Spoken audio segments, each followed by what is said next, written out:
അതിന് ഒരു അവിടെ എഡ്യൂക്കേഷൻ ഡിപ്പാർട്ട്മെന്റിൽ ജോലിയുള്ള ഒരു അഖിലാണേ. ഏ ഈ അരുവിക്കരയിൽ കുറച്ച് അകത്തോട്ട് കയറുമ്പോ കുറച്ച് ഇല്ലക്കാര് താമസിക്കുന്ന ഒരു സ്ഥലമുണ്ടല്ലോ. അമ്മ LIC ഏജന്റ് ആണ്. അച്ഛൻ മരിച്ചുപോയി, 1 വർഷമായി.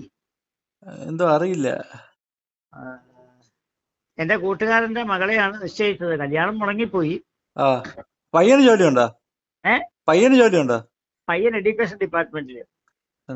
പയ്യന്റെ പേര് അഭിജിത്ത് എന്നാണോ? അഭിജിത്ത്. ആ എന്തോ കാര്യം എന്ത്?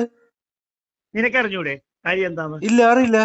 നിന്നെ കല്യാണത്തിന് നിശ്ചയത്തിനൊക്കെ നിങ്ങൾ ഉണ്ടായിരുന്നല്ലോ. പാട്ടം ഉള്ള കുടുംബക്കാരും മൊത്തം ഇല്ല, ഉണ്ടായിരുന്നു. ഞാൻ വന്നില്ല. എന്തായിരുന്നു കാര്യം? എന്തായിരുന്നു? നിനക്കറിയത്തില്ലേ? ഇല്ല. ഞാൻ വിഷ്ണുവിനോട് പറഞ്ഞിരുന്നു. ഇല്ല, അറിയില്ല. എന്തായിരുന്നു? അല്ല, കല്യാണ നിശ്ചയമൊക്കെ കഴിഞ്ഞ് അങ്ങോട്ടും ഇങ്ങോട്ടും ഫോണിലൊക്കെ സംസാരിക്കുകയൊക്കെ ചെയ്യുമായിരുന്നു. അപ്പൊ പിന്നെ എന്തോ അവര് തമ്മിൽ ഒരു അഭിപ്രായ വ്യത്യാസം വന്നു. അപ്പൊ അവള് വിജിലൻസിലാണ്. ഉപയോഗിക്കുന്നതിനെ കുറിച്ചൊക്കെ സംസാരം വന്നപ്പോ അവള് പറഞ്ഞു എനിക്ക് കല്യാണം വേണ്ട. അങ്ങനെ അവൻ കൺഫർമേഷൻ ആയില്ല. എഡ്യൂക്കേഷൻ ഡിപ്പാർട്ട്മെന്റിൽ കയറിയിട്ട് ഒരു 6 മാസം അങ്ങനേ ഉള്ളൂ. അത് ശരിയാ. എറണാകുളത്താണ് അവൻ. എന്റെ കൂട്ടുകാരന്റെ മകളാണ്. അത് ശരി. അപ്പം കല്യാണം മാറ്റി. അപ്പൊ അവള് കേസ് കൊടുത്തിരിക്കുക ഇതിനു വേണ്ടിയിട്ട്, ചെലവിന് വേണ്ടി. അല്ല, കല്യാണം ആയോ? ഇല്ലല്ലോ. അല്ല, അവർക്ക് വേറെ ഞങ്ങള് കല്യാണം വേറെ നോക്കിക്കൊണ്ടിരിക്കും. അല്ല, ഇവര് തമ്മിൽ കല്യാണം നടന്നില്ലല്ലോ. നിശ്ചയിപ്പില്ലേ അല്ലേ? നിശ്ചയം കഴിഞ്ഞിട്ട് പിന്നെ അത് വേണ്ടെന്ന് വെച്ച് കളഞ്ഞു. ഇങ്ങോട്ടും മോതിരമൊക്കെ മാറിയൊക്കെ ചെയ്തതാണ്. ഒന്നാമതേ നമ്മുടെ ജാതിയിൽ ഒരു പെണ്ണിനെ കിട്ടാനേ ഇല്ല. പെണ്ണേ ഇല്ല. പെൺപിള്ളേരെല്ലാം വേറെ ചെറുക്കന്മാരുടെ കൂടെ കമ്പനി അടിച്ചങ്ങ് പോവുക. നമ്മള് ശുദ്ധവും ആചാരവും പഴയ അനുഷ്ഠാനങ്ങളും വെച്ചോണ്ടിരുന്ന പെണ്ണ് കിട്ടൂല. ശാന്തിക്കാരെന്ന് പറഞ്ഞാൽ ഒട്ടും കിട്ടൂല. അങ്ങനെ ഇപ്പൊ എന്റെ കൂട്ടുകാരന്റെ ഒരു മാർക്ക് ഞാനിങ്ങനെ നോക്കിക്കൊണ്ടിരിപ്പോ നമ്മള് അവിടെ വിഷ്ണുവിന്റെ അവിടുത്തെ ഉപദേവത്തിൽ വന്നപ്പോ ഒരു പയ്യനെ കണ്ടായിരുന്നു. പയ്യന്റെ നിനക്ക് എത്ര വയസ്സായി? എനിക്ക് ഇപ്പം 30 കഴിഞ്ഞു. അല്ല, പിന്നെ പെണ്ണിന്റെ അച്ഛനല്ലേ കെട്ടിക്കൊടുക്കണം?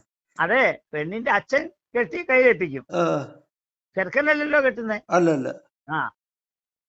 അതുകൊണ്ട് ഞാന് 4-ാം തീയതി ചാത്തന്നൂര് പോകും. അവിടെ പോയി അവരുടെ ഇതൊക്കെ കഴിഞ്ഞിട്ട് പിന്നെ ഞാൻ തിരിച്ചു വരും.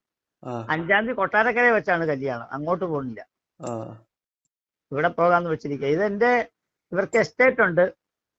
നീ കാണാൻ എങ്ങനെ എനിക്ക് അറിഞ്ഞുകൂടാ. അതുകൊണ്ടാണ് പെണ്ണ് കാണാൻ നല്ല സുന്ദരം പയ്യൻ വേണമെന്നാ പറഞ്ഞേക്കുന്നത്. എന്റെ അങ്ങേര് മരിച്ചുപോയി. ഒരു മോനുണ്ട്, അവൻ പഠിച്ചോണ്ടിരിക്കുന്നു എഞ്ചിനീയറിങ്ങിന്. ഇവളാണ് മൂത്തത്. ഇവിടെ MA B.Ed ആണ്. എത്ര വയസ്സുണ്ട് പെണ്ണിന്? പെണ്ണിന് 25-26 വയസ്സുണ്ട് ഉള്ളൂ. അവൻ രാവിലെ വന്നേരം വന്ന് ചെയ്തിട്ട് പോയി. പക്ഷെ ഞാൻ നോക്കിയപ്പോ അലങ്കാരമൊക്കെ നല്ല ഭംഗിയായിട്ട് ചെയ്തിട്ടുണ്ട്. അതൊക്കെ നല്ല വൃത്തിയാക്കിയൊക്കെ വെച്ചിട്ടുണ്ട്. അപ്പൊ ഞാൻ ചോദിച്ചു, സാറേ നമ്പർ ഒന്ന് മേടിച്ച് വെക്കാൻ മേലായിരുന്നു? ഞാൻ നമ്പർ മേടിച്ചിട്ടുണ്ട്, ഞാൻ നോക്കട്ടെ എന്ന് പറഞ്ഞു. എന്നിട്ട് ഒരു നമ്പർ തന്നു. അത് 777 എന്നും പറഞ്ഞ് അടിച്ചു ഞാൻ. അപ്പൊ വേറൊരു പെണ്ണാ എടുത്തത്. ഞങ്ങൾ തിരുമേനിയൊന്നും അല്ല എന്ന് പറഞ്ഞു. പിന്നെ ഞാൻ പറഞ്ഞ സോറി പറഞ്ഞിട്ട് വെച്ചിട്ട് ഞാൻ പറഞ്ഞു, സാറ് തന്ന നമ്പർ തെറ്റാണ്. അപ്പൊ പറഞ്ഞു, ഇല്ല എനിക്ക് തെറ്റ് പറ്റിയതാ, 7 അല്ല 9 ആണ്. ഇനി ഒന്നൊന്ന് വിളിച്ചു നോക്കാൻ പറഞ്ഞു. അങ്ങനെ വിളിച്ചു. നീ അപ്പൊ തെക്കേതിലേക്കൊന്നും വരികയല്ലേ? ഇല്ല, അങ്ങനെ വരാറൊന്നുമില്ല. അതെന്താ? വീട്ടിൽ ഭയങ്കര റെസ്ട്രിക്ഷൻ ആണോ? വീട്ടില് ഭയങ്കര റെസ്ട്രിക്ഷൻ ഒക്കെ ഉണ്ടോ? ഇല്ല, അങ്ങനെയൊന്നുമില്ല. അല്ല, ഞാൻ അങ്ങനെ പോവാറില്ല. അല്ലാതെ എനിക്ക് പകരത്തിനൊക്കെ പോണോണ്ട് പോവാറില്ല. അല്ല, ഞാൻ വിഷ്ണുവിന്റെ വീട്ടിൽ വന്നു. വിഷ്ണുവിന്റെ തറവാട്ടിലും വന്നിട്ടുണ്ട്, അപ്പുറത്തെ പുതിയ വീട്ടിലും വന്നിട്ടുണ്ട്. അതിന്റെ അടുത്താണോ നിന്റെ വീട്? അതിന്റെ ഓപ്പോസിറ്റ് കരയില്. അല്ല, അതുവഴിയാണല്ലോ ഞാൻ ഇപ്പുറത്തോട്ട് വന്നത് ബസ് കയറാൻ. ഞാനും വിഷ്ണുവിന്റെ ഗണേശ മാമനും വൈഫും എല്ലാരും കൂടി ഞങ്ങൾ സംസാരിച്ച്, ഞാൻ കിളിമാനൂർ ഉണ്ടായിരുന്നല്ലോ പാലസില്. അങ്ങനെ ഞങ്ങൾ സംസാരിച്ച് വിളിച്ച് അങ്ങനെ വന്നു കഴിഞ്ഞപ്പോഴാണ് പറഞ്ഞത്, ഞാൻ വിഷ്ണുവിന്റെ അമ്മാവനാണ്, ഞാൻ അമ്പലത്തിൽ ശാന്തിയാണ്. അപ്പൊ ഞാൻ പറഞ്ഞു, രവിവർമ്മ സ്കൂളിന്റെ അവരുടെ ഓണറിന്റെ വീട്ടിലായിരുന്നു, അവരുടെ അമ്പലത്തിലായിരുന്നു, കുടുംബക്ഷേത്രത്തിൽ ഞാൻ ഉണ്ടായിരുന്നു. പിന്നെ അവിടുന്ന് അടുത്ത് ഉള്ള ഒരു സ്ഥലത്ത് ഒരു അമ്പലത്തിലുണ്ടായിരുന്നു എന്നൊക്കെ പറഞ്ഞിട്ട് പോകുന്നു. അപ്പൊ ഇങ്ങനെ ഒരു പയ്യൻ ഉള്ളതായിട്ടേ ആരും പറഞ്ഞില്ല. ഇത് ഞാൻ നമ്മുടെ തന്ത്രിയുടെ മോനെയാണ് ഏൽപ്പിച്ചത്.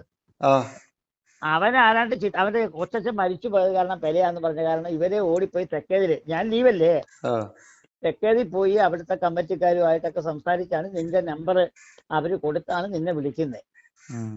വിളിച്ചു കഴിഞ്ഞ് ഞാൻ പിറ്റേ ദിവസം വന്ന് അമ്പലത്തിൽ വന്ന ഭക്തജനങ്ങൾക്കൊക്കെ ഭയങ്കര കാര്യം, ഭയങ്കര സൈലന്റ് ആണെന്നൊക്കെ പറഞ്ഞു. ആ നല്ല പയ്യനാണ്, നല്ലോണമൊക്കെ ചെയ്തായിരുന്നു, നെയ്വിളക്കൊക്കെ കത്തിച്ചു, നേദ്യമൊക്കെ കൊടുത്തു, അതെല്ലാം ഭംഗിയായിട്ട് ചെയ്ത് പ്രസാദമൊക്കെ തന്നു, ഒരു ബഹളമോ ഇതോ ഒന്നും ഇല്ലായിരുന്നു, തിരുമേനി നല്ല പയ്യനാണ്. അപ്പൊ ഞാൻ പറഞ്ഞു എനിക്കറിയത്തില്ല, പരിചയമില്ല എന്ന് പറഞ്ഞു. ഉം. നീ എത്ര വരെ പഠിച്ചിട്ടുണ്ട്? ഞാൻ MA. MA MA economics. ആ, അപ്പോയിന്റ്മെന്റ് ഓർഡർ നിന്റെ പേരില് ആദ്യം ഒഴിഞ്ഞുള്ള അമ്പലം, 12,000 രൂപ ശമ്പളം, ചെലവ് ചെയ്യണം. ചെലവ് എന്താ സാമ്പത്തികം ഇല്ലേ? അങ്ങനെ വലിയ നിങ്ങളൊക്കെ അവിടുത്തെ വലിയ ജന്മിമാരാണെന്നാണ് പറയുന്നത്. വിഷ്ണുവിന്റെ അച്ഛനും ചിറ്റപ്പമാരും അവരെ തൊട്ടടുത്ത് എല്ലാവരും ഭൂമി വളച്ചു കെട്ടിയിട്ടിരിക്കുകയെന്നാണ് പറഞ്ഞത്. അവരുടെ കുടുംബക്ഷേത്രത്തിൽ എന്നെ കൊണ്ടുപോയി തൊഴിപ്പിച്ചു വിഷ്ണു. അപ്പൊ എങ്ങനെ പറഞ്ഞപ്പോ നിങ്ങളൊക്കെ കാശികളുള്ള മുതലാളിമാരല്ലേ, എന്തിനാണ് തേങ്ങണത്? ജോലി കിട്ടിയ നിനക്ക് കിട്ടുന്ന ലാസ്റ്റ് കിട്ടുന്ന ഗ്രാറ്റുവിറ്റി പ്രോവിഡന്റ് ഫണ്ട് എത്ര ലക്ഷം രൂപ കിട്ടും? അതൊന്നും അറിയില്ല. അറിയില്ലേ? നിന്റെ കൂട്ടുകാരന്മാരും ഡിപ്പാർട്ട്മെന്റിൽ ഇല്ലേ? അങ്ങനെയില്ല. അങ്ങനെയില്ലേ? ഇല്ല ഇല്ല. നിനക്ക് കൂട്ടുകാരന്മാരൊന്നും ഇല്ലേ? കൂട്ടുകാരൊക്കെ ഉണ്ട്, അവരൊന്നും ഇങ്ങനെ ദേവസ്വം ബോർഡിൽ ശാന്തിയായിട്ടൊക്കെ ഉള്ളു, അല്ലാതെ ഇല്ല. അല്ല, ശാന്തിയായിട്ടില്ലേ? അല്ല അവരിപ്പൊ കയറിയതൊക്കെ ഇല്ലേ ഉള്ളൂ. അവരൊക്കെ ഒരു നേരമുള്ള അമ്പലല്ലേ? എത്ര രൂപ ശമ്പളം കിട്ടും? 15 ഉണ്ട്. 15? 15,000. ആണോ? അവരിപ്പോ കൂട്ടിക്കാണുമായിരിക്കും, മറ്റേ 12 രൂപയായിരുന്നു. ഇപ്പൊ കൂടി. ഇവിടെ 40,000 രൂപ ശമ്പളം മേടിക്കുന്ന ദേവസ്വം ബോർഡിലത്തെ തിരുമേനിയുണ്ട്. 40, 45, 48 വരെയുണ്ട് ശമ്പളം.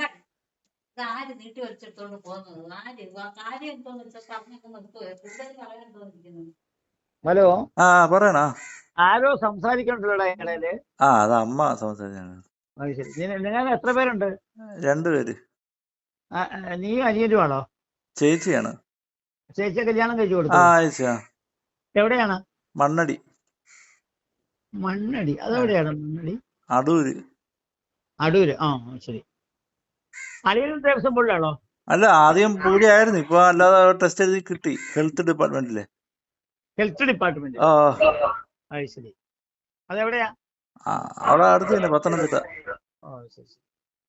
അപ്പൊ ഡയറക്ടറേറ്റ് ഓഫ് ഹെൽത്തിൽ വരണം. ചേച്ചി ഡയറക്ടറേറ്റ് ഓഫ് ഹെൽത്തിലായിരുന്നു. എന്റെ ചേച്ചി ഡയറക്ടറേറ്റ് ഓഫ് ഹെൽത്തിലായിരുന്നു.